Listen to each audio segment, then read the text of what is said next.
What's up, this is Vincent Valentine EX Turk with another Final Fantasy Theory video. I usually don't do a lot of this because it takes insane amount of editing and stuff like that, you know, with all the Final Fantasy clips, but I'm going to go ahead and go with this other one. Here's a simple question I got from somebody, and I've been wanting to answer for a long time. Is Sephiroth's stepfather Vincent Valentine? In technical terms, yes. There you go. Ends the video right there. The video's end. Goodbye. Done. No, I'm not going to do that to you. I'm not going to do that to you. Now, what happened is, okay, for this to happen, Lucrecia would have to be alive after giving birth to Sephiroth. Let's say she lives after giving birth to Sephiroth. Because of that, Vincent wouldn't lock himself in a casket. And when Hojo would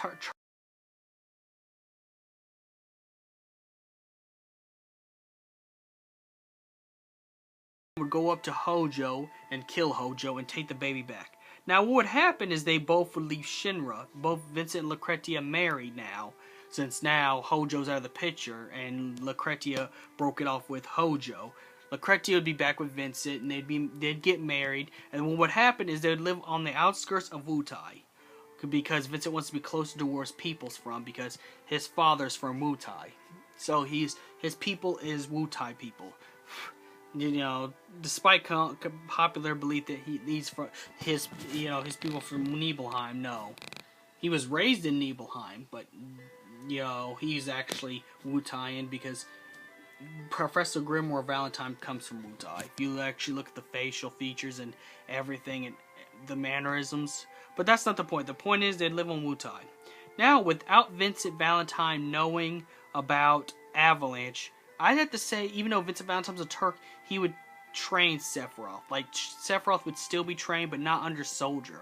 So he would have a different kind of power. He wouldn't be as strong as he was in Soldier, or have the power, or you know, he wouldn't have the battle experience he had when he was in Soldier. So this would change things. Now, once Avalanche made themselves big, and years later, an Avalanche blows up the very first reactor of Shinra.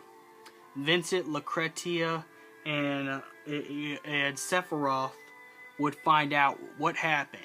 What has happened. This is like years later. Sephiroth's a grown man. He's 34 years old. Trained under Vincent Valentine, so he's still got some strength. And, you know, being part of, you know, having Genova cells still stuck in Lucrecia, even though she didn't die in this continuity, he would still be pretty strong. Now, finding that out, I think Vincent Valentine, Sephiroth, and because, now Lucrecia couldn't really fight. I mean, she's more of a scientist, but she'd still help out. She would still help them out. So what happened is Vincent and Sephiroth would go to Midgar, seek out Avalanche, and join Avalanche. Now, how would this end a little bit differently? Is it would make Final Fantasy VII a lot shorter. Now, I don't know if since Sephiroth didn't betray Nibelheim, there's no need to experiment on Cloud or Zack, but I'm pretty sure Zack and Cloud would find a way to leave Shinra. So, Zack would still be alive, so he'd join Avalanche alongside Cloud. Now, Cloud still has some Mako stuff on him, so he'd still be pretty strong. Would he get the Buster Sword? I don't think so, but he'd get some kind of sword. He'd get a trained soldier sword. So, it'd be different for that storyline. Now, Vincent and Sephiroth finding out about Avalanche. Vincent and Sephiroth would join Avalanche. And Lucrecia would join as a scientist to help them with any kind of healing problems, or you know, any kind, or enhance them. So Lucrecia would put the enhancements on Cloud to make him just as strong as Zack, with the supervision of Sephiroth, because this is where Sephiroth's a grown man. Now, Final Fantasy VII would end very shortly, and why would I say that?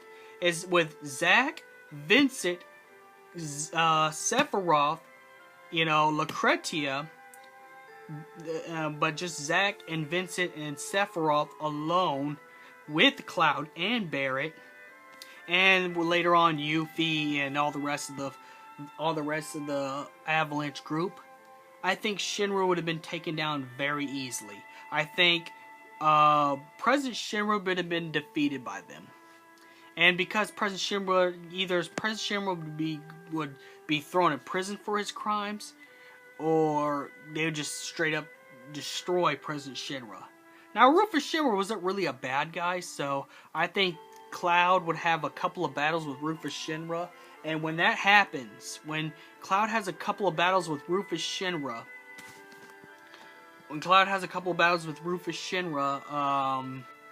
Cloud would win the battles, and then Rufus would surrender and shut down Shinra and join Avalanche.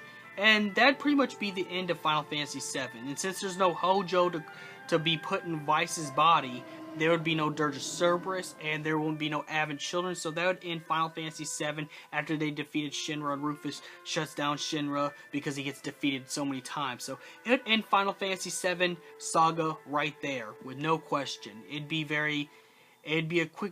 very quick saga right there. It wouldn't even be as long as it is. There wouldn't be no completion. So Final Fantasy VII would end there. Everybody would live happy ever after. You know, Zack would still be alive. Aeris would still be alive. Lucrecia would be alive. You know, Sephiroth would be a good guy and be under Avalanche. So pretty much it would just end Final. Well, what would happen is the Final Fantasy VII would end very much. But in all in all, yes, in technical terms, Vincent Valentine. Subscribe if you want to see more. Please subscribe to my channel. I will be doing some of these. Sometimes it takes an insane amount of editing and a long time, and recording it on my voice record thing and milling it with the clips. So yeah, please subscribe, and that'd be nice if you subscribe and like and share this video with all your Final Fantasy fans. Thank you very much.